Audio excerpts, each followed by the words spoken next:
be honest about what it's going to cost, about what the advantages and disadvantages are. CO2 is not without its benefits.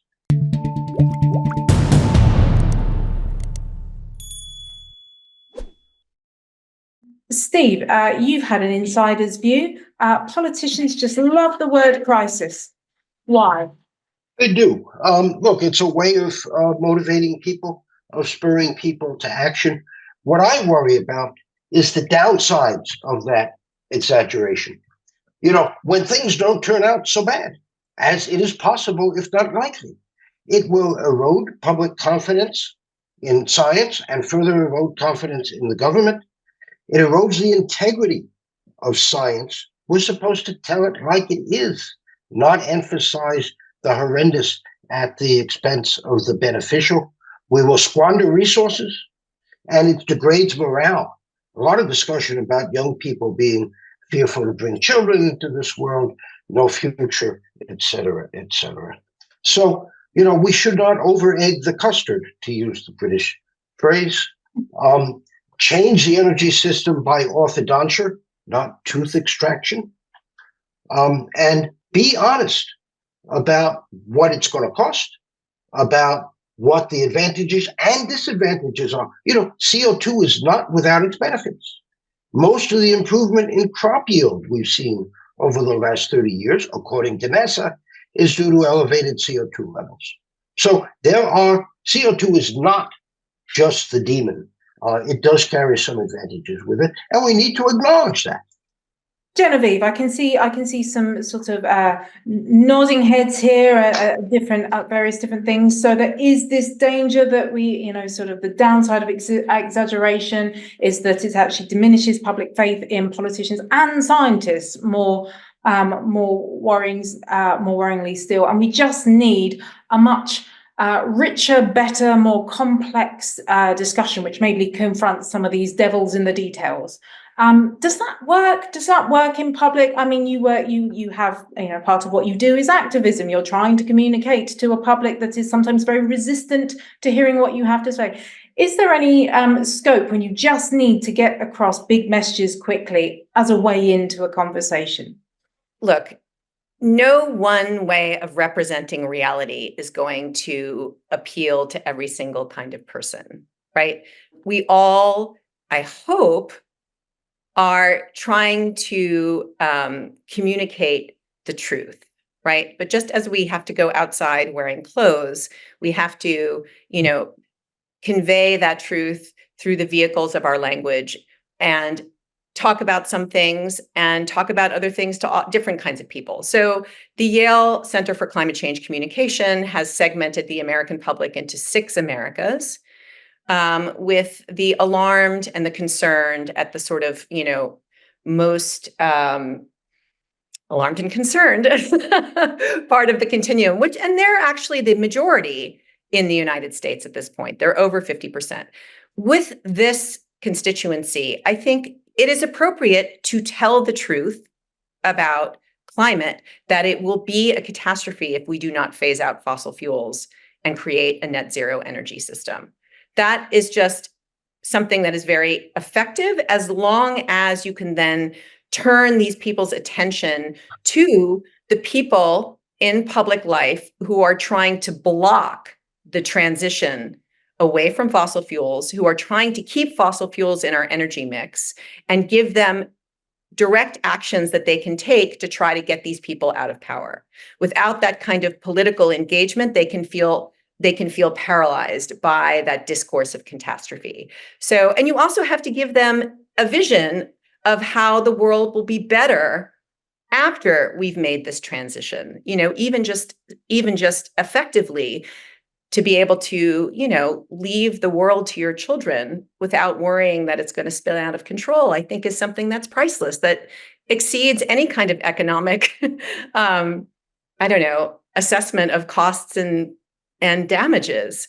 On the other hand, let me just briefly say, there are a group of, quite a plurality of people in the States who are disengaged from the climate crisis, who don't really believe that it's really happening, whatever. You can't use the language of catastrophe with those people. They will shut you out, partially because it'll, challenge their partisan commitments. So again, even though it's true that if we do not phase out fossil fuels and create a net zero economy, climate change will be catastrophic.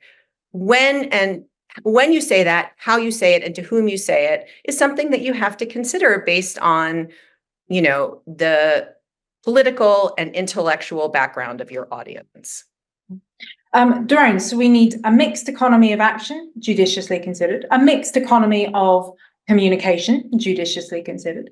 But your point earlier that you made right at the beginning about social media, have we now got to a stage where, we're having such low quality political conversations across the board, not just about climate change, but about absolutely, and it's not just social, and it's not just social media. Steve also said that it's traditional media too. And look, I think crisis is overused and it's creating some sort of crisis immunity. But let's try to understand why climate activists are using it. Because in the United States, the UK, Australia, there has been such intense climate denialism funded by fossil fuel companies who have been much more duplicitous, hypocritical here than tobacco companies were in the area of ills from smoking. And the media promoted this climate denialism. So then that pushed climate activists to saying, I'm going to scream even louder and I'm going to say this is an existential threat. But exactly like Steve says, that then creates other problems that makes it even harder for people to sort of go along with that. And it also makes exactly the sort of problems that Genevieve mentioned, which is, some people tune off. So I think we do need to deal with the social media problem. And, here's another crisis. Let me use the overused term, mental health crisis. I mean, mental health indicators are so much worse in a way that we have never seen. The way that young people engage with the world, engage with each other, it has no parallel. They are completely disengaged from politics, except taking extremist positions on social media. It's really completely intersecting with all of these other problems like climate, like AI, like pandemics, like security.